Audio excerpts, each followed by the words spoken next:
자, 우리 오늘 이제 전세권 할 건데요. 전세권. 많이 들어보셨죠? 전세권.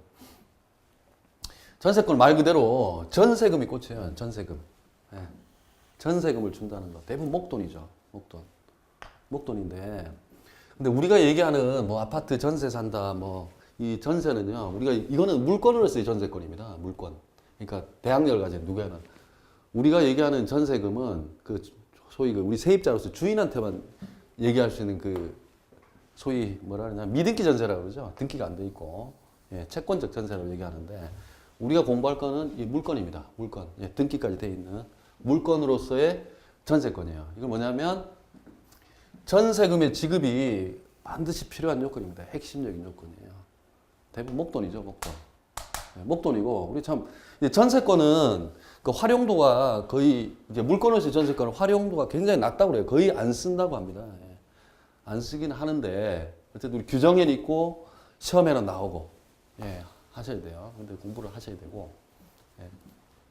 우리가 얘기하는 이제 물권적 전세입니다. 예, 물권적 전세고 이런 건물 전세권에는 예, 최단기 제한 조항이 있어요. 1년 미만으로 하면 안 됩니다. 예. 1년은 넘어야 돼요. 근데 우리 뭐 잘 아시다시피 그 미등기 전세 우리가 얘기하는 전세는 예, 주택 임대차 보호법 적용받으면서 예, 2년은 주장할 수 있죠. 근데 여러분 뭐 상식적으로 잘 아실 것 같은데 이것도 똑같아요. 전세금을 예, 반드시 지급하는 것을 요건으로 하면서 을은 예, 을이 전세권자라고 하겠습니다. 예. 전세권자로서 당연히 사용 수익을 할 수 있어요. 예전에 이게 이제 보호가 부족하니까 여기다 이제 몇 가지를 달았어요. 예, 예. 우선 변제 청구권이 생겼어요. 우선 변제 청구권. 예. 그래도 활용을 안 하는 것 같아요. 여기 있어도. 예. 나중에 다시 할 겁니다. 예. 그 다음에 경매 청구권도 있고요. 예. 보증금 안 돌려주면 예. 전세금, 보증금이라도 전세금이죠. 명칭이. 예. 경매 청구권도 있어요. 돈 안 돌려주면 경매할 수 있습니다. 이 자기 물건에 대해서 자기 여기 경매 신청해서 전세금을 돌려받을 수도 있어요. 자, 이것도 물건이기 때문에 물건이에요. 물건. 예, 채권이 아닙니다. 우리가 얘기하는 우리는 채권 뭐 저도 전세지만 제가 사는 건 채권적인 예. 소위 미등기 전세라고 그래요. 왜 전세라는 말을 쓰냐면은 원래 임대차는 뭐죠? 임대차 요소가 뭐죠? 차임이 있어야 되죠. 차임.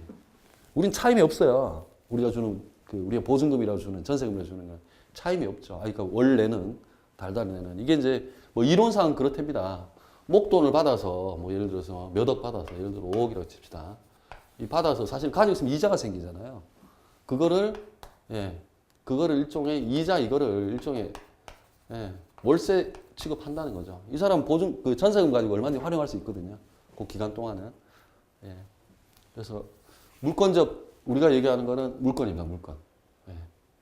그리고 보통 우리가 사회에서 얘기하는 거는 예, 미등기 전세예요. 예. 등기 안 된 전세. 전세고 자 어떻게 성립되느냐 똑같습니다. 예. 합의가 있어야 돼요. 이런 전세권 설정. 아까 좀 다르죠. 이 전세권은요. 이거를 이 건물을 직접 사용 수익하기 위한 예, 그런 권리고요. 아까 지상권은 뭐였죠?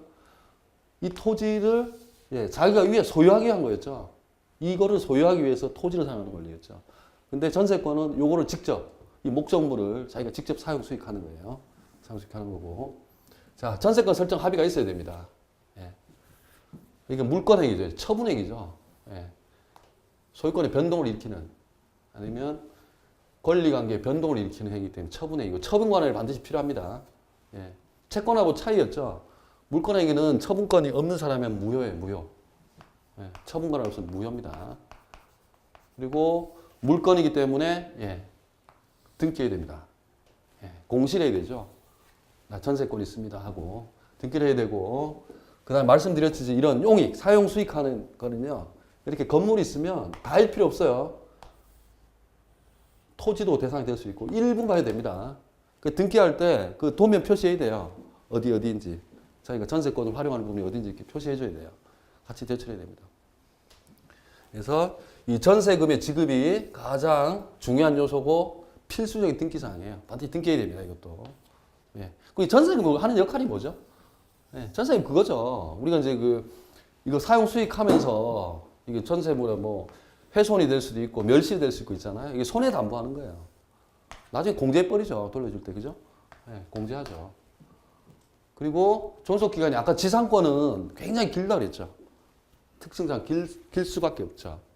위에 그 공작물이라든지 수목이나 소유하기 위한 거였기 때문에. 근데 이건 오히려 이 존속기간을 제한을 해요. 그러니까 토지 소유권 보호하기 위해서인지. 장기 10년. 장기 10년을 못 넘게 하고 있어요. 근데 건물은 또 단기. 너무 짧으면 안 되니까 1년은 보장을 해야 된다. 그런 게 있어요. 그리고 존속기간 관련해서 이제 법정갱신. 우리 법정이라는 말이 들어가면요. 법이 정했다는 뜻이거든요. 우리 의사와 관계없어요. 일정 요건만 갖추면 일정한 법률에서 효과를 줘요.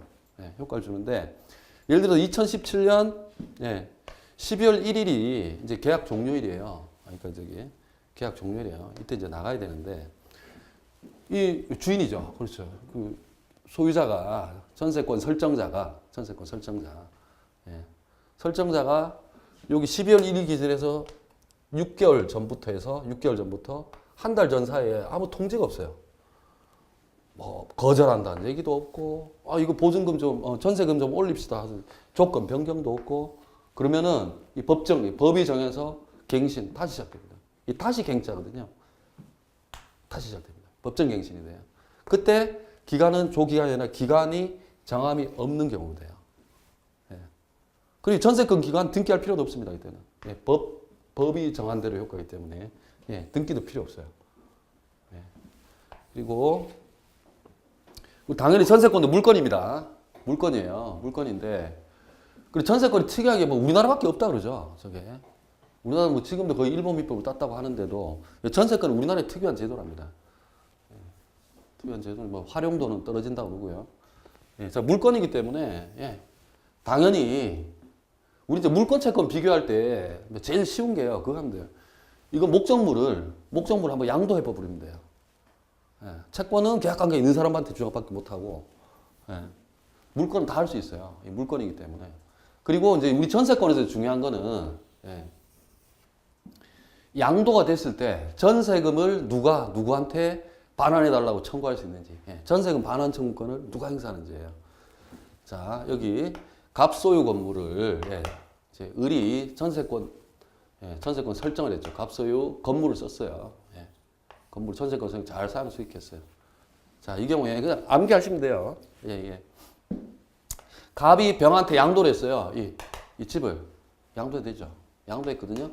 그러면 을은 전세권자 나중에 계약기간 만료되면은 전세금을 갑한테 돌려야 될까요? 아니면 병한테 돌려달라고 해야 될까요? 병입니다. 병이에요. 병한테 돌려야 돼요. 계약관계 없더라도 병한테 돌려야 돼요. 뭐 이론적으로 당연하다기보다요. 이건 뭐 계약 당사자 지위도 아닌데 어쨌든 뭐 판례가 설명을 해요. 어쨌든 병입니다. 병한테 보증금 돌려달라고 해야 돼요. 그리고 거꾸로 이 물건이기 때문에 전세권도 당연히 처분할 수 있어요. 양도할 수 있습니다. 그러면 을이 이제 전세권을 정한테 양도를 했어요. 이럴 경우에. 정도, 당연히, 이제, 요 양도는 빼고요. 양도했을 때, 정은, 갑한테 나중에 종료되면은, 실제로 계약 당사자의 지위에 준해서 가지는 거예요. 계약 당사자 지위에 준해서. 정은 갑한테 돌려달라고 하면 돼요. 둘 간의 간격이 없이. 갑에게 내 보증금, 내 전세금. 제가 자꾸 죄송합니다. 보증금이 익어가지고, 전세금을 돌려달라고 하는 거죠. 갑한테 해야 됩니다. 그리고 이게 물건이기 때문에 자기 방어 능력이 있겠죠. 물권적 청구권이 있습니다. 자기 사용수익 방해하면은 쫓아낼 수도 있고요. 반환해달라고 할 수도 있고 할 수 있습니다. 그리고 상린관계, 이웃이라 그랬죠. 이것도 그 부동산을 이용하는 관계이기 때문에 서로 이웃에 있으면 항상 문제가 생겨요. 그래서 상린관계는 토지 이용 관계가 있으면은 다 적용이 돼요. 주운용이라고 하죠. 준용 명칭은. 좀 게을러서 쓰는 거죠. 입법 기술인데요. 앞에 걸 그대로 끌어다 쓰는 겁니다. 끌어다 쓰는 거예요. 준용을 해요. 왜냐하면 전세권자 소유자들끼리만 아닙니다. 토지 이용 관계에 있으면은 토지 이용 관계, 이해 관계에 있으면 다 할 수 있어요. 전세권자끼리도 상린관계 주장할 수 있어요. 예를 들어서 여기도 전세권자고 여기도 전세권자다. 도로 나갈 수가 없다. 예. 그러면은 주의토지 통행권 주장할 수 있습니다. 할 수 있고요. 전세권과 예, 소유자도 할 수 있고 옆 토지가 소유자한테 할 수 있고 아까 얘기한 지상권도 토지 이용하는 거죠. 토지 이용하는 권리죠. 그러면 당연히 지상권자끼리도 상린관계는 다 적용이 됩니다. 자, 우리 전세권 이어서 예, 우리 교재 예, 200페이지죠. 예, 부속물 매수 청구권 부속물. 예, 예. 그리고 이제 부속물이란 말 많이 나올 건데요. 우리 앞에 교재에도 설명이 있었는데 부속하고 부합은 예, 구별을 해야 됩니다. 예. 부속은 어느 정도 독립성이 있는 거예요. 예. 이것만 떼서 팔 수 있다는 뜻이에요. 경제가치. 근데 부합이 돼버리면요. 하나화되기 때문에 부합되면은 그 부동산, 토지가 됐든 건물이 됐든 그 소유자한테 귀속이 돼요. 예. 부합이 돼버리면 안 됩니다. 예. 예. 독립성을 가져주는 게 부속물이에요. 이게 뭐냐면 이제 그 개념만 좀 알아두세요. 만약에 이제 전세권 기간이 종료가 되면은 예, 이제 원래 원상 복귀하면 되겠죠. 이거 뭐 돌려주고 예. 답은 여기 전세권자한테 예, 전세금 반환해야 되겠죠. 돌려주고 하는데 이게 우리 316조 2항에 나오는 내용인데 만약에 여기 을이 이 건물 사용 수익 하다가요. 갑의 동의를 얻어서 뭘 갖다 붙였어요. 여기에 독립된 물건이에요. 그래서 뭐 이 필요하다고 해서 뭐가 있을까요? 뭐 부속시킨 물건 잘 상정은 안 되는데 동의를 얻어서 어떤 뭘 예, 발코니라든지 베란다 예, 동의를 얻어서 예, 부속을 시켰다든지 예. 그 다음에 또 갑으로부터 직접 매수했을 수도 있어요. 그런 거를 내가 쓰던 거 있으니까 사라. 이런 거는요. 이게 계약 종료했을 때 이 을이 갑한테 이거 좀 사줘. 매수 청구. 예. 이것도 형성권이죠. 이 거절 못해요. 정답. 이것도 마찬가지입니다. 청구를 할 수 있는 예, 우리 법이 준 거예요. 법이 준 권리입니다. 전세권자한테 준. 야, 너한테 동의 얻어서 갖다 붙여놨잖아. 너한테 샀잖아. 그러니까 끝났으니까 나 필요 없어. 네 건물에 놨어. 나 이거 팔래. 너 사줘. 이게 바로 매수 청구입니다. 예, 가능합니다. 매수 청구. 그런 무기를 하나 줬고요. 그 다음에 물권이니까요. 당연히 처분권이 있습니다. 그리고 계속 제가 물권을 지배권이라고 얘기하는데 사용, 수익, 처분 있잖아요. 예, 당연히 처분에 들어가는 거예요. 처분에는 뭐 양도도 넘기는 것도 있고요. 뭐 저당도 설정, 당연히 양도성이 있습니다. 처분할 수 있습니다. 물권이기 때문에. 예. 자, 물권 자체로 제 양도성이 당연히 있고요. 여기다가 자기가 담보 설정도 할 수 있어요. 참 이게 우리 특이하게 우리 저당권 많이 들어보셨죠? 저당권 같은 경우가 통상 저당권 설정의 목적물이 통상은 물건이죠. 근데 권리인 경우도 있어요. 예, 뭐냐면 저당권이나 전세권이나 예, 지상권은 물건이 아니죠. 하나의 권리죠. 여기에도 저당권 설정할 수 있습니다. 예, 가능해요. 전세권이나 지상권 자체를 왜냐하면 저당권은 교환 가치를 파악하는 거기 때문에 그래요. 예, 가능합니다. 예, 맞죠? 부동산 물건에 대해서. 네, 그렇죠. 이 권리, 부동산 물건에 대해서 예, 가능합니다. 그리고 이런 게 있는데요. 그 전세권에서는 금지를 시킬 수는 있어요. 물건인데 금지시킬 수 있는데 금지시키려면 어떻게 되냐면은 예, 등기를 해야 됩니다. 예. 등기법 규정에 다 있습니다. 예, 예. 우리는 하여튼 조문에 나오는 건 알면 돼요. 예. 특약 등기, 예, 그러니까 이거를 너 이거 자꾸 넘기고 뭐 담보설정 머리 아프니까 하지 마라 하면은 예, 등기를 해버려야 돼요. 그러면 넘기거나 했을 때 그 사람 보험 못 받습니다. 이게 등기 보험 다 나오거든요. 예, 쓰셔야 돼요. 그 다음 우리 이제 유익비. 예, 우리 뭐 향후에 유익비, 필요비, 특히 임대차에서 계속적으로 나올 텐데요. 유익비는 이제 크게 이제 비용 나올 때 보통 필요비, 예, 유익비, 예, 사칩이라는 것도 있어요. 사칩. 예, 왜냐면 필요비는 이 자기가 사용 수익할 때 이 물건 있잖아요. 이거 유지하는 데 드는 비용이에요. 유지 보수에 필요하잖아요. 집도 뭐 그렇고 예. 낡으면은 이것저것 바꿔가면서 써야 되잖아요. 유지. 그 필요비라고 하고 유익비는 뭐냐면 그건 아니지만 그 목적물의 객관적인 경제적인 가치를 상승시켜주는 비용이에요. 유익비가. 유익비 어떤 게 있을까요? 유익비. 상징인데 뭐 개량하는 건데 인테리어를 인테리어를 좀 집에 좀 좋게 한다든지 그렇죠.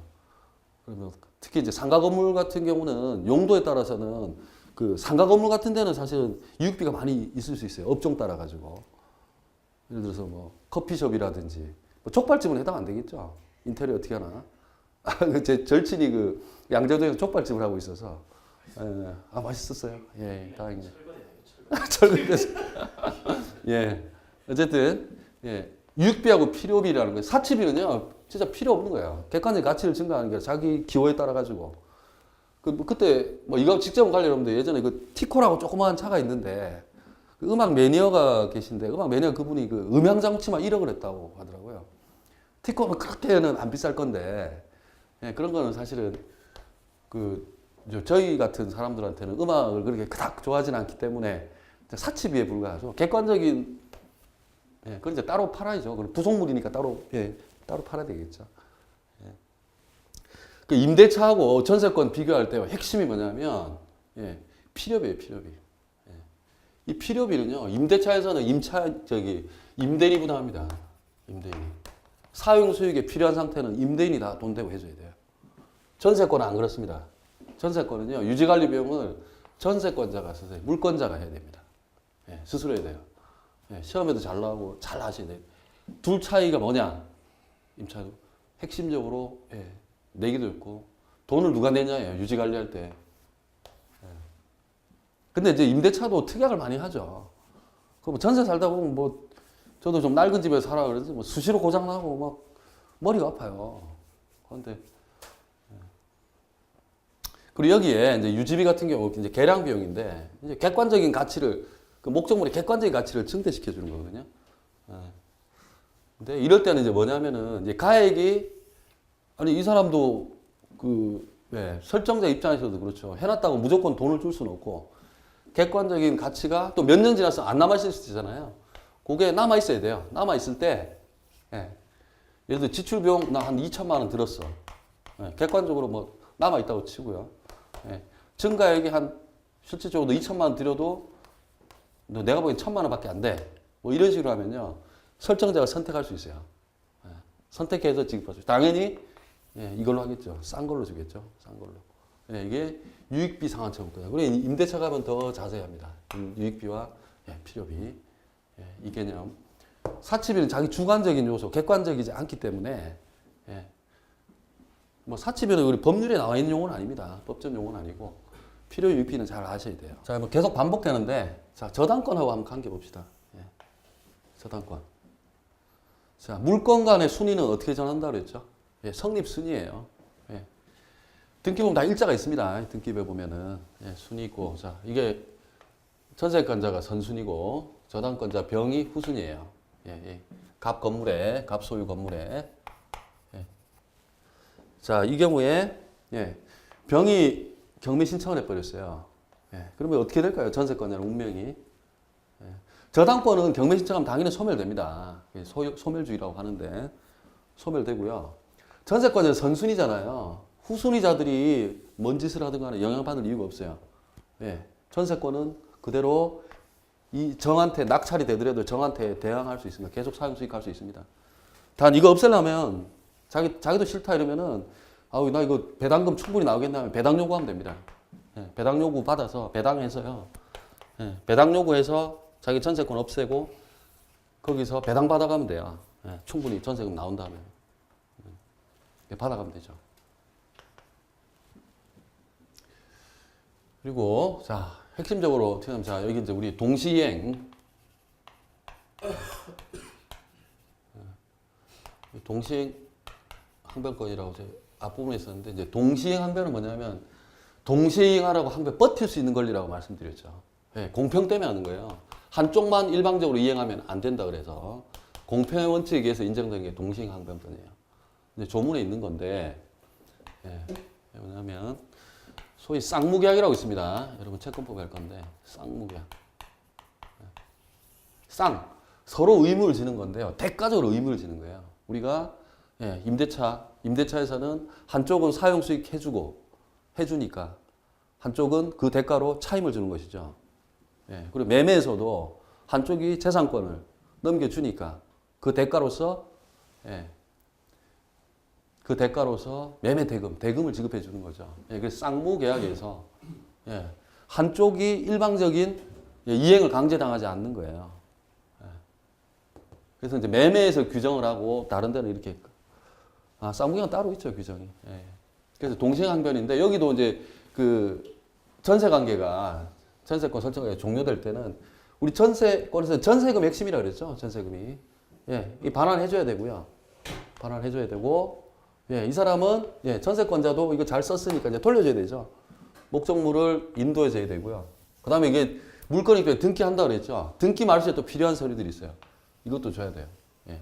을 입장에서는 뭐냐면 전세금 안 주면 이거 줄 필요가 없는 거예요. 예. 또 거꾸로 예. 전세권 설정자인 갑의 입장에서는 예. 이거 주고 등기만 서류 안 주면 이 예. 전세금을 예. 돌려줄 필요가 없는 것이죠. 예. 서로 뻗을 수 있는 권리입니다. 예. 동시행항변권이라고 하고요. 동시행항변할 수 있습니다.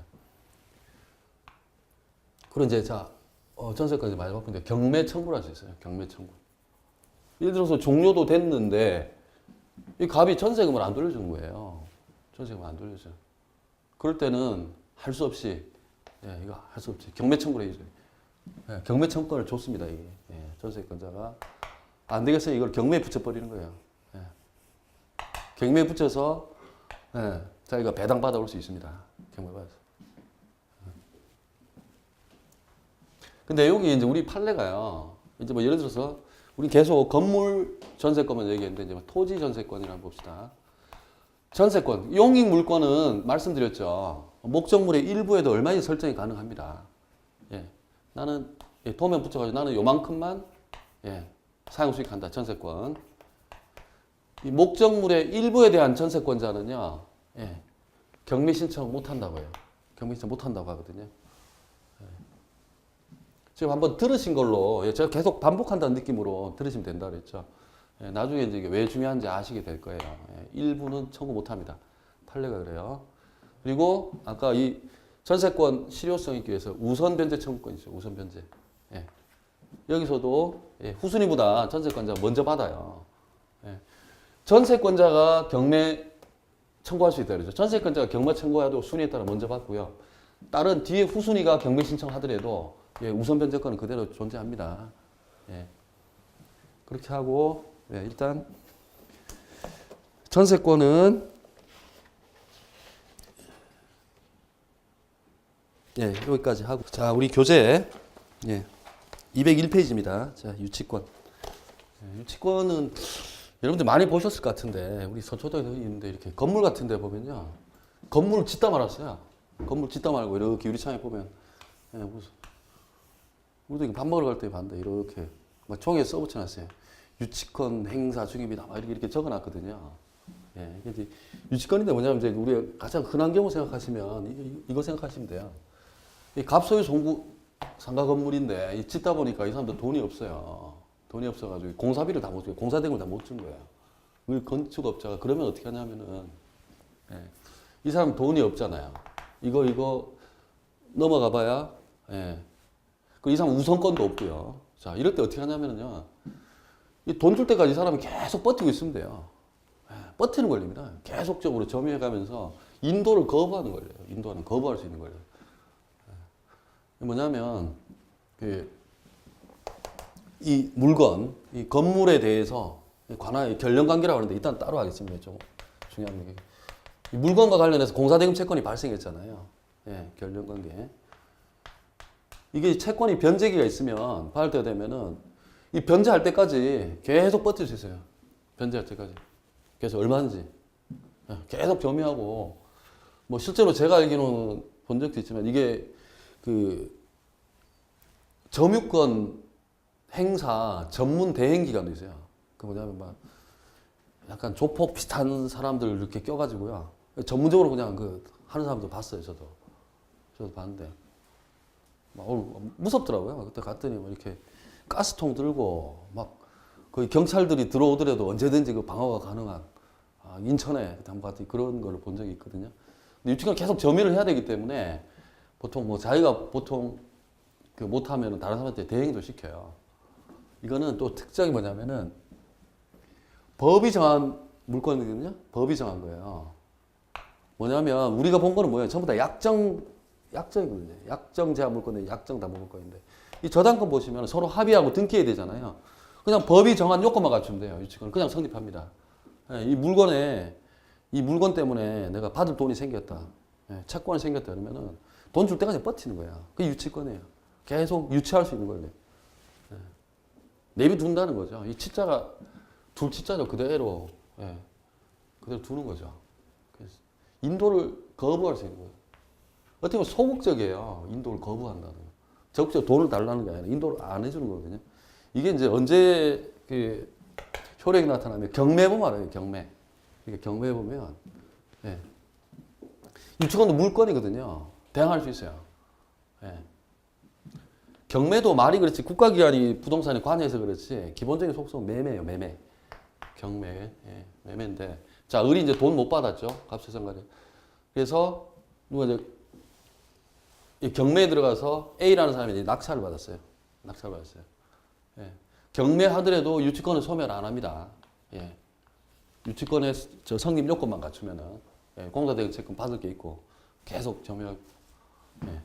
공사대행채권 변적이 있고 하면은 뭐 A로 바뀌건 뭐 급쭉쭉 넘어가도 자기는 돈 줄 때까지 계속 버틸 수 있어요. 예. 소멸 안 하고요. 예. 자 A가 을한테 이거 인도해 달라. 계속 이게 점유하고 있잖아요. 안 줘도 됩니다, 당연히. 당연히 거부할 수 있습니다. 예, 왜냐하면 그게 유치적 효력. 계속 점유하고 예, 인도를 거부할 수 있는 권리가 바로 법정 담보 물건인 유치권의 핵심이에요. 당연히 거부 가능합니다. 예. 자, 그러면 을이 A에 대해서 예, 그 동시행할 수 있을까요? 동시행항변이 있다고 설명할 건데 동시행항변은 채권 관계에서 서로 요구할 수 있는 계약 당사자의 지위에서 요구할 수 있는 자들 사이에서 예, 발생하는 버티는 권리라고 그랬죠. 그리고 예를 들어서 네가 공사비 주면 예, 내가 인도해 줄게. 예, 이런 동시행 관계는 성립이 안 돼요. 유치권자로서 행동하는 거예요. 유치권은 예, 다 대항할 수 있어요. 쭉쭉. 예, 물건이에요, 물건. 예, 대항력이 있습니다. 계약 당사자 동시행 항변권의 행사를 못 합니다. 그리고 우리 뭐 교재에 있지만 그 유치권 있는 물건은 굉장히 위험합니다. 예, 위험해요. 계속 그 뭐 인도도 못 받고 돈은 좋고 황당한 경우가 많죠. 그럼 뭐 실제 있어서는 꾼들이 있어요. 그래서 그 허위 채권을 만듭니다. 이렇게 이 사람이 이제 자기가 좀 빼돌려야 되겠다 해서 허위 채권을 만들어 가지고 유치권 행사하는 경우도 있어요. 그렇게 하면은 이제 통상 어떻게 하면은 예, 채권, 채무 부존재 소송 들어간 다음에 유치권을 깨야 돼요. 허위 채권 만들어서 하는 경우도 많습니다. 남 주기 싫으니까 일부러 만들어요. 채무를 스스로 만들어요. 빌리지도 않은 돈 빌렸다고 하고 해서 하거든요. 그리고 이제 동시행, 조금 순서가 바뀌었는데, 예, 이제 동시행 항변하고 어떻게 다르지? 이건 이제 채권 관계에서요. 비슷합니다. 동시행 항변도 일방만 먼저 선이행을 강제 먼저 너 이행해라 하면은 공평하지 않기 때문이고요. 유치권도 마찬가지예요. 내가 이 물건에 채권이 있는데 이거 관련해서 내가 왜 네가 돈도 안 주는데 내가 왜 돌려줘? 그런 거거든요. 똑같이 예, 공평의 원칙에 기한 거는 맞아요. 똑같이 예, 공평 그래야지 공평하다는 건 맞아요. 근데 핵심적으로 하나는 물건이죠. 하나는 계약 관계에서 있는 건데 이 예에서 한번 볼까요? 예, 예. 자, 그 임대차 관계예요. 임대차 관계. 임대차 관계에서는 그때 제가 말씀드렸는데 을은 임대차 관계에서 보증금 안 주면요 자기 아파트든 건물이 돌려줄 필요 없어요. 네, 버티면 됩니다. 네, 그때까지 계속 목적물을 점유할 수 있어요. 보증금 줄 때까지. 네, 아까 전세금하고는 다르죠. 네, 보증금은 이제 우리가 전형적인 임대차는 차임이 있어야 돼요. 차임이 있어야 이제 보통 우리는 이제 보증금도 걸죠. 보증금도 걸고 특히 상가 같은 경우는 보증금도 주고 월세도 내고 하죠. 주택 같은 경우는 소위 보증금, 전세금만 주고 월세는 없죠 대부분. 버틸 수 있거든요. 이게 동시에 항변을 할 수 있거든요. 할 수 있는데 만약에 갑이 물건을 넘겨버렸어요. 병한테 넘겨버렸거든요. 인도 안에서 소유권을 넘길 수 있죠. 물권적 합의하고 등기해버리면. 그러면 동시에 항변을 못합니다. 우리 병한테. 너 보증금 안 주면 계약관계 없기 때문에 너 보증금 안 주면 나 이거 못 돌려줘. 내 계속 점유해서 이렇게 못 하고요. 유치권은 가능해요. 유치권 같은 경우는. 유치권은 이제 다음에 하시겠지만 아까 얘기한 필요비나 유익비 했는데 이게 안 돌려주면요. 이 목적물에 대해 생긴 거기 때문에 유치권이 성립할 수 있거든요. 이게 얼마가 됐든 간에. 그러면은 이쪽이 해도 유치권은 물권이기 때문에 병한테 넘어가도 대항할 수 있어요. 그 차이가 있습니다. 유치권 인정 안 되는. 보증금에 대해서 유치권 인정 안 되는. 보증금 그러니까 필요비 유익비만. 그렇죠. 여기에 대해서만 그렇죠. 보증금에 대해서는 유치권도 인정이 안 되죠. 예, 안 되고 필요비, 유익비 한해서 금액이 얼마가 됐든 간에 보증금이 통상 훨씬 크겠죠. 크지만 예, 보증금에 대해서는 유치권 성립 안 합니다. 예, 결련 관계가 없어요. 예, 왜냐하면 보증금은 별도의 계약에 따라서 들어간 거지 이 목적물 자체에 대해 생긴 채권은 아니거든요. 그건 좀 어려운 부분인데 예, 그건 아마 다음 단계에 더 깊이 있게 아마 얘기를 할 겁니다. 할 거고 필요비 유치비에 한해서만 옮겨가더라도 물건이기 때문에 그래요. 예. 물권 채권 그 구별법은 한번 넘겨보면 알아요. 그 목적물 한번 넘겨보면 좀 구별하기가 좀 쉽습니다. 그리고 이제 요건 관련해서 반드시 이 물건하고 관련돼서 이제 판례는 확대하긴 하는데 일단 우리는 이제 물건으로 인해서 또는 물건에 관하여 생긴 채권이라고 생각하면 돼요. 이게 뭐냐면 결련성이라는 거 무작정 아까도 우리 뭐 수강에서 얘기했지만 이 보증금 같은 경우는 이 유치권 행사 못 하거든요. 이게 왜냐하면 부동산 때문에 생긴 게 아니에요. 그 저채권은 별도의 계약관계가 생기기 때문에 결련성 때문에 그 유치권 성립이 굉장히 제한돼요. 유치권 성립이 통제하는 역할을 해요. 이게 결련성이라는 것 때문에 우리 뭐 예에 있지만 결련성 잠깐 볼까요? 이게 유치권은 이 법정 담보물권에 등기가 안 돼요. 공시가 안 돼요. 그래서 일종의 통제를 해야 되거든요. 무조건 성립하게 하면 안 돼요. 그래서 이제 뭐 교과서적인 표현으로 유치권 성립의 통제 요건이 공시가 안 되기 때문에 그래서 결련성을 요구한다고 이론적으로 얘기를 합니다. 점유가 공시죠. 등기라는 게 없는 거죠. 등기. 우리가 계속 물건은 다 등기가 있었는데 그렇죠. 이거는 점유가 공시 방법인 거죠. 효력이죠. 유치권의 효력이죠. 그렇죠. 등기가 없는 거죠. 예를 들어. 외부에서 점유하고 있는데 이게 유치권 때문에 유치권 행사 때문인지 권리를 가지고 다른 권리를 가지고 알 수가 없는 거죠. 파악이 잘 안 되죠. 예를 들어서 물건으로 인해서 그래서 우리 얘도 나와 있지만 이게 어디서 야구공이 날아가 들어왔어요. 야구공이 날아들어 유리창이 깨져버렸어요. 그럼 야구공으로 인해서 물건으로 인해서 지금 우리 부동산 건물에 유리창이 손상을 손해배상 청구권이 생기죠. 그 경우도 결련성이 있다고 하고요. 그다음에 물건에 관한 이게 대표적으로 공사대금 채권이에요. 이 물건 공사하면서 생긴 거죠. 공사대금 이게 결련성이 있는 거거든요. 그리고 얘기한 대로 점유로 계속해야 돼요. 점유 상실하면 유치권 소멸합니다. 불안정하죠. 그래서 뭐 대행업자도 생기고 하는 거고요. 그리고 반드시 변제기가 도래해야 돼요. 변제기 도래 안 한 거에 대해서는 유치권 성립 안 합니다. 그래서 그래 너 좀 이따 갚아.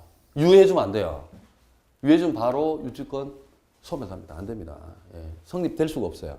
변제기에 반드시 있어야 됩니다. 그리고 뭐 유치권 이거는 그 만병통치약은 아니고요. 특약할 수 있습니다.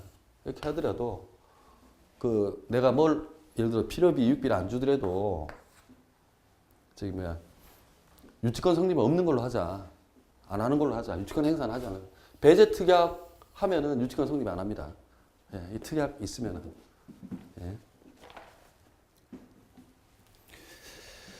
그리고요, 여기 있듯이 아까 얘기 잘 하셨는데 공부를 많이 하셨네요.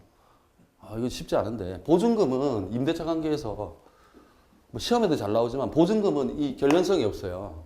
물건 때문에 생긴 게 아니에요. 이거는 계약 내용으로서 일정한 손해를 담보하기 위해서 임차인이 임대인에게 지급하는 금전입니다. 다릅니다. 결련성이 없어요.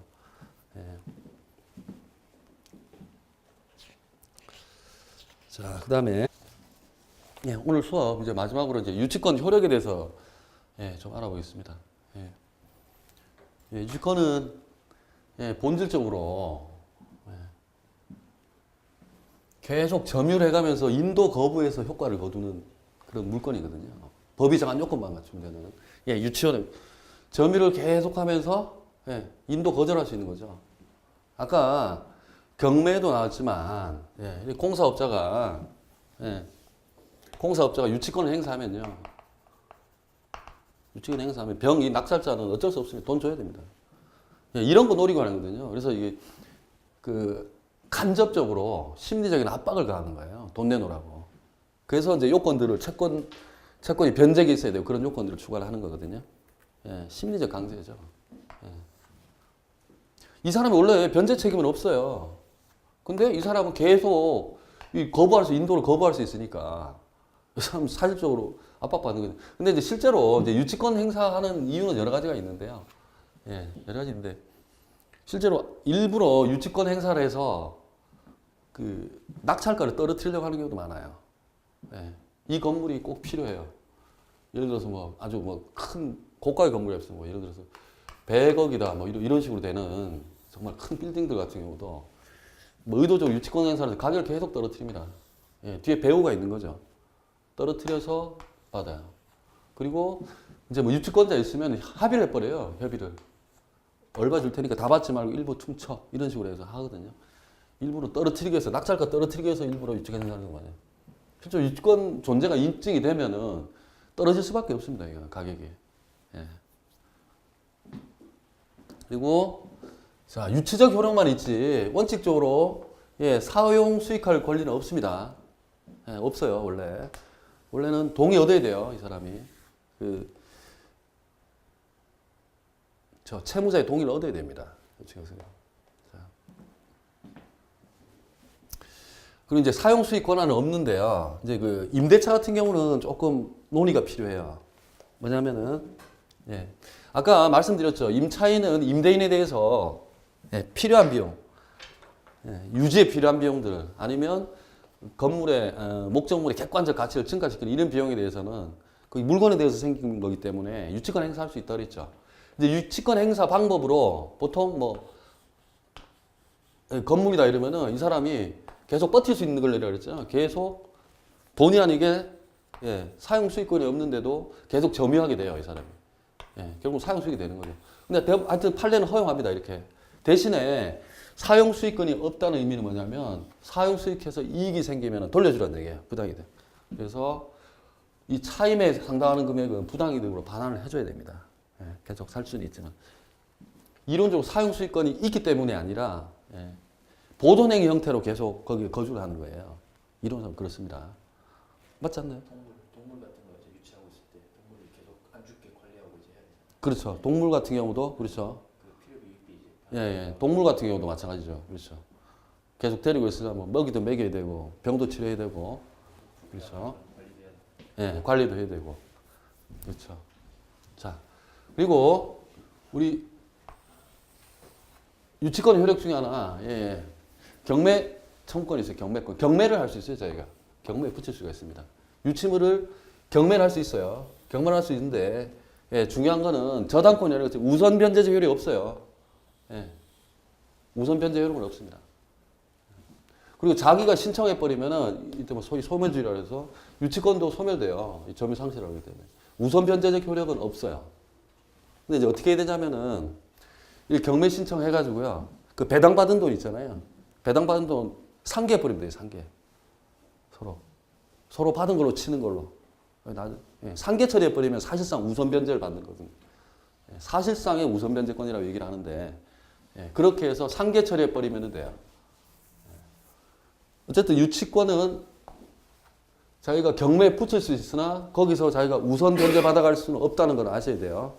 명심하시고. 그 다음에 자 여기 과실수치권이라는 게 있는데 자 과실이 뭐냐면요. 과실에 대응하는 게 이제 원물이라고 표현하는데요. 원래 물건 원물에서 나오는 과실이에요. 이제 뭐 생각하시면 되냐면은 소위 이제 과실 그러면 이제 법정 과실하고 법이 정한 과실하고 천연 과실. 예. 원래 있는 대로 용법대로 써서 생기는 예, 결과물이죠. 경제는 이득이에요. 예를 들어 그 돼지 새끼 낳는 거 있죠. 돼지 개피고 새끼라든지 아니면 나무에서 과일 나죠. 예, 용법 따라 쓰면 나오는 결과물이죠. 경제는 과일. 그다음에 토지도 해당됩니다. 모래 채취한다든지 토사. 예. 그다음에 곡물 이런 거는 말 그대로 천연적인 예, 이득이에요. 원물부터. 예. 원물 이건 토지가 되겠고 이건 나무가 되겠고 이거는 돼지 어미가 되고 어미 돼지고 예, 그런 게 되는 거죠. 법정 과실은 사용 대가야. 우리 많이 아는 예, 법정 과실은 자기 빌려주고 월세 받고 돈 빌려주고 이자 받고 예. 뭐 거창하게 이름을 과실이라고 합니다. 예, 자주 등장 안 하기 때문에 이참에 예, 한번 정리를 해 두시죠. 예, 사용 대가로 아니 땅 빌려주고 땅값 받는 치료 받는다든지. 예, 이 경우 과실 같은 경우는요. 그러니까 원물이 아니기 때문에 자기가 우선 변제에 쓸 수 있습니다. 과실 같은 경우. 그래도 이득이 되죠. 그리고 여기 그 선관주의 의무라는 게 많이 나올 건데요. 이게 뭐냐면 선량한 관리자로서의 주의 의무라는 표현은 자주 나옵니다. 선관. 예, 줄여서 선량 관리자. 이건 뭐냐면은 그 사람의 어떤 직업이나 사적 지위 봐가지고 일반적, 평균적으로 한 이 정도 주의력은 가지고 있겠다. 그 정도 해야 돼요. 왜냐면 여기 이제 뭐 내용은 안 했지만 예를 들어 임차인이 됐든 이 사람들은요 다 선량한 관리자, 선량한 관리자로서의 주의무를 다하고 그 목적물을 예, 관리를 해야 돼요. 그리고 나중에 반환을 해줘야 됩니다. 이거 어기면 다 손해배상 해줘야 돼요. 마구 쓰면 안 되는 거죠. 예, 선관주의 의무가 있거든요. 그리고 당연히 예, 유치권자도 자기가 점유하고 있잖아요 물건을. 이런 선관주의 의무를 다해야 돼요. 선량한 관리자로서의 주의 의무를 다해야 돼요. 이거 만약에 예, 지금 마구 하면 안 되잖아요. 점유권 있다고 해가지고. 그리고 사용 수익권이 당연히 있는 건 아니라 그랬죠. 유치권은. 그러면 점유만 하고 있는데요. 예를 들어 사용, 담보 제공 이런 거 하려면요. 동의 얻어야 됩니다. 채무자 동의 얻어야 돼요. 동의 얻어야 되고. 예. 보존행위는 어떨까요? 우리 많이 나오는데 유죄행위니까 이익되잖아요. 보존행위는 동의 없이 당연히 할 수 있습니다. 보존행위는. 예. 그 다음에 만약에 뭐 동의 없이 지 맘대로 지가 점유하고 있다고 그래가지고 담보 제공을 한다든지 지 맘대로 함부로 사용하면요. 예, 소멸 청구하면 됩니다. 예, 경매 소멸돼요 그냥. 예. 유치권 이거는 등기가 따로 없죠. 예, 법정담보 물건이라서. 예. 그래서 자 이렇게 해서 잠깐만요. 유치권.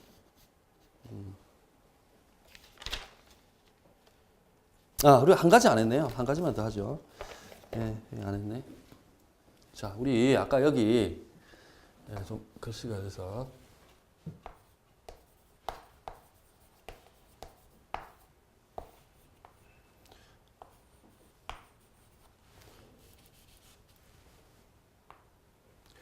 자, 공사업자 아까 을이 예, 이 갑한테 돈을 못 받은 거죠.